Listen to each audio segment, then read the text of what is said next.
Mon grand-père a beaucoup voyagé et lors de l'un de ses nombreux voyages, il a rencontré un grand maître des arts orientaux qui maîtrisait les énergies qui nous entourent.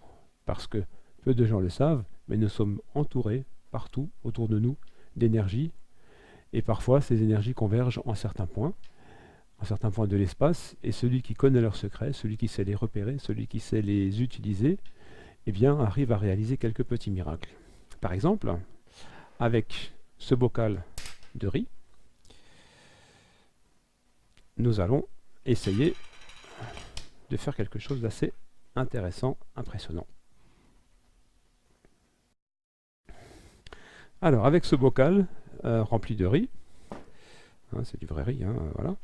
Donc, il y a le bocal en tout fait environ 2 kg, 2 kg 100, hein, il doit y avoir 1 kg 8 de riz et 200, 300, 200, 250 grammes de bocal, je ne sais plus exactement, mais en tout ça fait plus de 2 kg, ça c'est certain, c'est assez lourd. Bon, vous n'êtes pas obligé évidemment d'utiliser un bocal aussi gros, hein, vous pouvez utiliser un bocal plus petit. Là, j'ai exprès pris un bocal assez important pour que on se rende bien compte du caractère impossible de la chose, c'est-à-dire que, voilà, avec cette baguette, donc, hein, que on va utiliser le bout le plus fin pour rendre la chose un peu plus compliquée, et on va se mettre à la recherche des fameux points d'énergie, des fameux points de convergence des énergies qui nous entourent, et dont mon grand-père a réussi à se faire révéler le secret, et bien sûr, il me l'a transmis, et une fois qu'on a trouvé un de ces points, là, eh bien,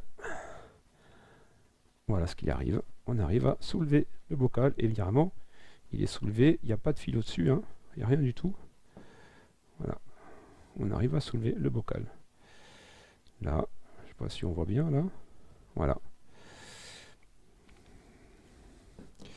Et là où ça va vous retourner un petit peu le cerveau, c'est quand je vais vous montrer que à l'intérieur du bocal, il n'y a absolument rien d'autre que du riz.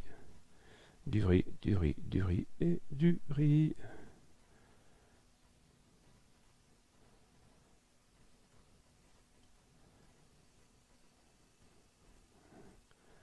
Et voilà,